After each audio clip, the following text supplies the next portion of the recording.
membuka hati seluruh keberadaan hidup kami untuk taburan firman-Mu. Biarlah Engkau lebih dahulu menjamah setiap hati, supaya firman yang ditaburkan jatuh di tanah hati yang gembur, sehingga firman itu bertumbuh, berbuah di dalam kehidupan kami, sehingga Engkau menjadi disukakan karena hidup kami yang berjalan sesuai dengan firman-Mu. Bagi hamba-Mu, Engkau kuduskan, layakkan hamba menyampaikan kebenaran firman. Biarlah kasih yang daripada-Mu mendorong hamba di dalam hikmat ilahi untuk menyampaikan firman-Mu, supaya seperti yang Kau kehendaki, demikianlah hamba menyampaikannya. Terima kasih Bapa. Pengurapan dari tempat yang maha tinggi turunlah atas kehidupan hamba. Kami siap, berfirmanlah dalam nama Yesus. Haleluya. Amin. Hari ini saya akan membawa kita kepada kebenaran firman Tuhan yang tercatat di dalam 1 Petrus 2 ayat 21 sampai yang ke-25. Namun saya nanti fokus kepada ayat yang ke-24. Kita baca bersama-sama. Saya yang pertama, kemudian seluruh jemaat Tuhan. Ayat yang selanjutnya demikian kita berganti. Sebab untuk itulah kamu dipanggil, karena Kristus pun telah menderita untuk kamu dan telah meninggalkan teladan bagimu, supaya kamu mengikuti jejaknya. Ia tidak berbuat dosa dan tipu tidak ada dalam mulutnya. Ketika ia dicaci maki, ia tidak membalas dengan mencaci maki. Ketika ia menderita, ia tidak mengancam, tetapi ia menyerahkannya kepada Dia yang menghakimi dengan adil. Ia sendiri telah memikul dosa kita di dalam tubuhnya di kayu salib, supaya kita yang telah mati terhadap dosa hidup untuk kebenaran. Oleh bilur-bilurnya kamu telah sembuh. Sebab dahulu kamu sesat seperti domba, tetapi sekarang kamu telah kembali kepada Gembala dan Pemelihara jiwamu. Demikian pembacaan firman Tuhan. Hari ini berdasarkan kebenaran firman Tuhan yang telah kita baca, dan seperti yang saya katakan tadi, saya fokus ke ayat yang ke-24.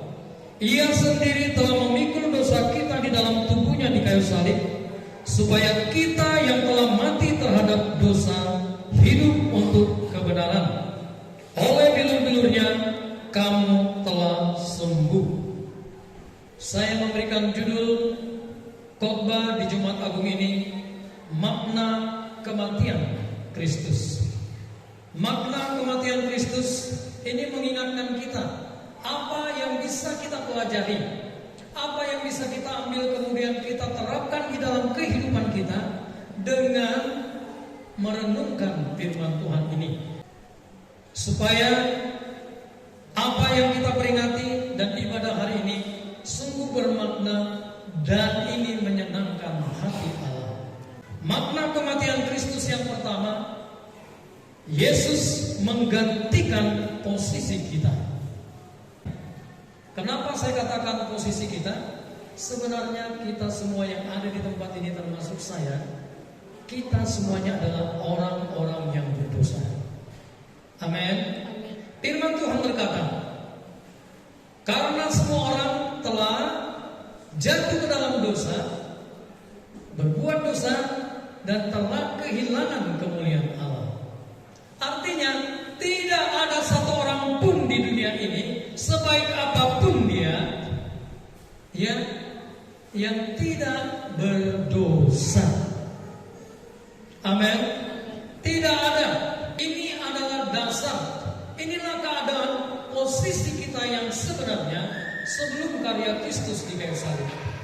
Jadi setiap kita mengingat, Tuhan ingin berkata, tidak ada satupun yang kudus seperti Kristus. Oleh sebab itu, tidak ada harapan bagi kita untuk masuk ke surga. Di surga tidak ada dosa. Kalau mau masuk ke surga dengan cara, dengan kekuatan kebaikan kita, tidak akan pernah sampai ke sana. Karena sekali saja kita berdosa, itu artinya upah dosa adalah maut. Berarti apa? Kita pasti mati. Kematian yang kekal, dan itu ada di neraka. Oleh sebab itu, Kristus datang menjelma menjadi manusia, kemudian mengambil rupa seorang hamba, sama seperti manusia. Itulah sebabnya Dia yang tidak berdosa dijadikan dosa. 2 Korintus 5 ayat 21. Dia yang tidak mengenal dosa telah dibuatnya menjadi dosa karena kita, supaya dalam Dia kita dibenarkan oleh Allah. Sudah jelas kebenaran firman Tuhan ini berkata, Tuhan Yesus yang tidak berdosa tetapi dijadikan Allah, seolah-olah Dia adalah orang yang berdosa. Supaya apa? Dosa kita bisa ditanggung oleh Tuhan Yesus. Kita tidak lagi mengalami kematian atau maut di neraka, tetapi Yesus yang menanggungnya. Yesus mau menggantikan kita menanggung hukuman dosa itu, yaitu maut, untuk menyelamatkan kita.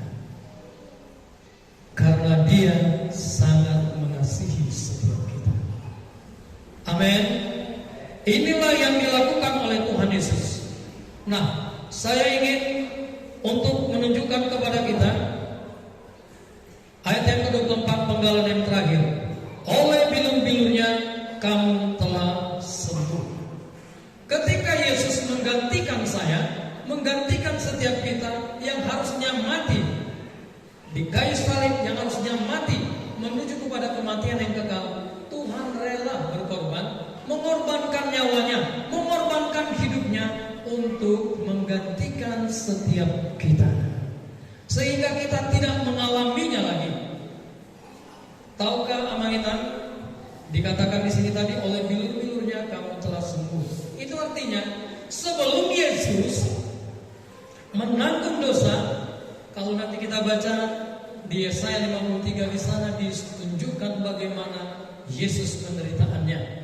Selain tadi sudah dibacakan setiap petugas tadi. Itu artinya mengenang Tuhan ingin menunjukkan dosa adalah penyakit. Amin. Orang yang berdosa berarti dia sedang sakit. Orang yang hidup di dalam kebiasaan berdosa, dia adalah orang yang sakit. Kalau dikatakan sakit, itu artinya apa?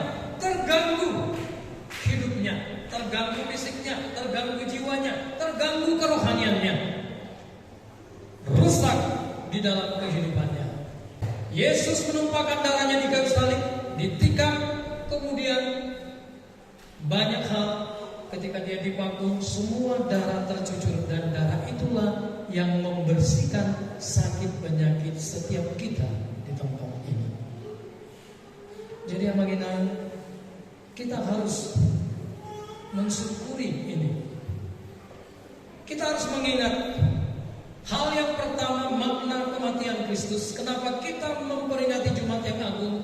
Karena Tuhan ingin mengingatkan kita yang sekarang sudah ditebus di dalam Kristus Yesus. Tuhan ingin mengingatkan, dahulu kamu adalah pendosa dan tidak akan pernah masuk ke dalam kerajaan Allah, karena satu kali saja berbuat dosa, mautlah upahnya. Di surga tidak ada dosa. Bagaimana mungkin orang bisa sampai ke surga? Dan kalaupun orang mau ke surga, saya tidak ada mar pesawat tuh pakai pesawat bolak-balik atau pesawat antariksa, sampai nggak kita ke surga? Kita nggak akan sampai. Tuhan ingin menyatakan kepada kita hanya satu jalan. Jalannya apa? Harus ada yang dikorbankan, harus ada yang mati bagi dosa, harus ada tumbal untuk mencegah manusia menuju kepada kematian. Itulah yang dilakukan Yesus. Yesus rela, Allah yang telah menjelma menjadi manusia, meninggalkan kemuliaannya, kemudian mati di kayu salib. Karena Dia sangat mengasihi setiap kita. Ini yang pertama yang harus kita ingat. Ingatlah, kita ini adalah orang-orang berdosa yang karena kasih karunia Allah, karena begitu besarnya kasih Allah, kita akhirnya beroleh keselamatan. Amin. Amin ya. Supaya kita ingat ketika Jumat Agung kita diingatkan najulu pardosa. Amin. Berarti apa? Tidak ada yang perlu kita banggakan dalam hidup ini. Karena apa? Semua kita, tua, muda, kaya, miskin, laki-laki, perempuan, kita semua pendosa sebelum Kristus dan karyanya dinyatakan di kayu salib. Sehingga apa? Satu hal yang kita akan lakukan dalam hidup ini, itulah yang Tuhan inginkan terjadi di dalam hidup kita. Nah, untuk itu saya ingin membawa kita kepada poin yang kedua, makna kematian Kristus. Selain Yesus menggantikan kita yang harusnya tersalib di Bukit Golgota, yang harusnya kita mati, Dia gantikan posisi kita. Yang kedua, Yesus mati supaya kita mengikuti jejaknya. Poin yang kedua, mengikuti jejak Kristus. Saya bacakan ayat yang ke-21.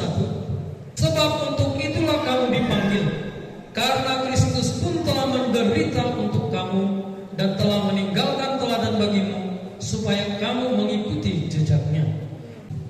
Allah ingin saya dan setiap kita mengikuti jejak Kristus, mengikuti keteladanan yang sudah Tuhan Yesus lakukan bagi kita. Kalau ada hal-hal yang menekan dan membuat kita menderita, tapi bukan karena kesalahan kita, kita harus rela menerimanya. Ini adalah hal yang sangat sulit. Amin.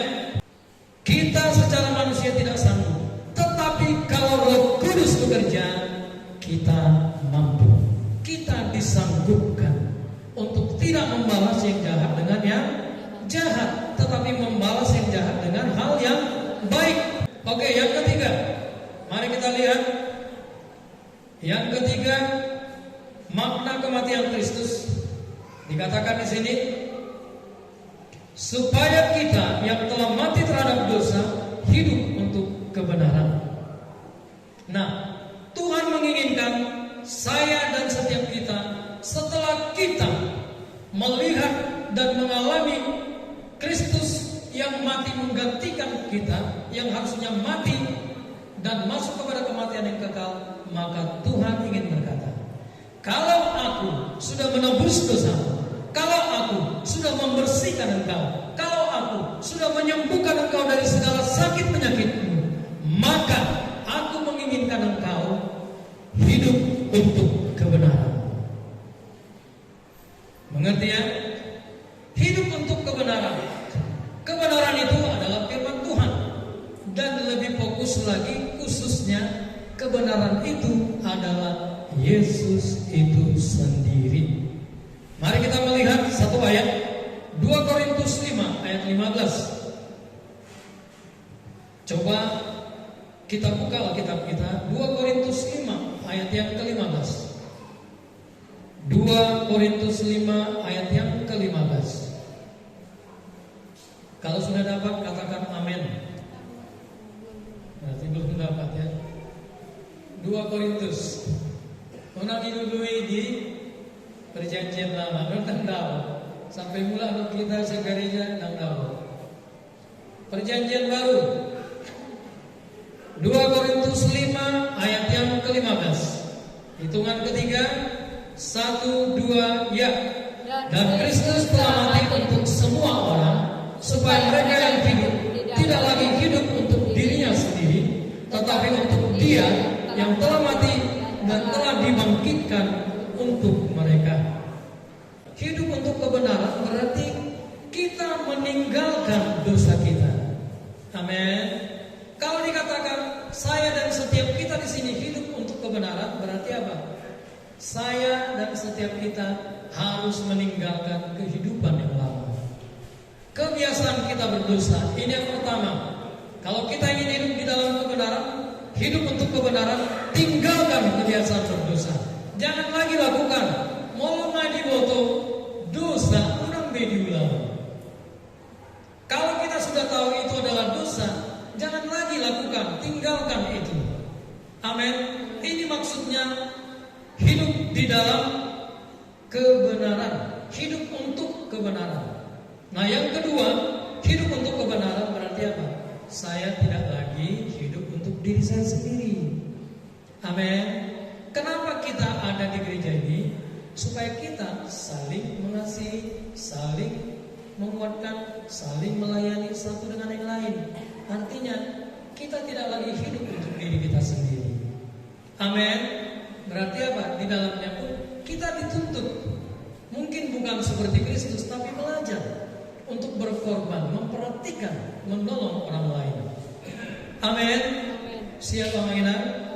Kita harus belajar untuk tidak lagi hidup untuk diri sendiri. Artinya tadinya fokus untuk dirinya, sekarang fokus untuk Tuhan. Amin.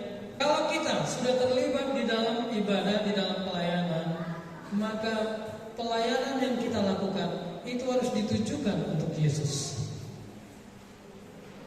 Menjadi pemberita firman Tuhan, lakukan itu supaya Kristus dimuliakan, supaya orang dibawa kepada Kristus, supaya orang semakin mengenal kebenaran. Kristus yang adalah kebenaran itu. Nah, ketika kita tampil di depan ini, bawa orang memuji menyembah Tuhan, bukan melihat mengharapkan pujian daripada jemaat. Dengan sendirinya kalau kita memuji, mengharapkan orang memuji menyembah Tuhan, Tuhan sendiri yang akan menggerakkan orang untuk memberikan penilaian yang baik. Amin. Amin ya. Jadi jangan kita datang melayani, melakukan tugas-tugas atau melakukan hal-hal, menolong orang, memperhatikan orang, tetapi membuat orang jauh dari Tuhan. Tidak. Itu artinya kalau saya dan setiap kita hidup untuk kebenaran, berarti segala apa yang saya lakukan, segala apa yang kita lakukan, kita katakan, kita kerjakan, baik itu di dalam pelayanan di gereja ini maupun kehidupan sehari-hari, itu harus kita lakukan untuk Tuhan, untuk kebenaran, untuk setiap kita bisa hidup di dalam kebenaran. Itu yang Tuhan inginkan. Berarti kalau saya menasihati, saya akan menasihati jemaat Tuhan bukan untuk datang kepada saya, tetapi datang kepada Kristus. Amin. Bukan untuk melakukan sesuatu, tetapi melakukan sesuatu itu supaya kita semakin mengenal Kristus. Amin. Kalau kita menolong orang, pertolongan itu harus membawa orang makin dekat kepada Tuhan. Amin. Karena apa? Kalau kita salah konsepnya, nanti kekecewaan yang muncul. Karena memang Tuhan tidak menginginkan itu.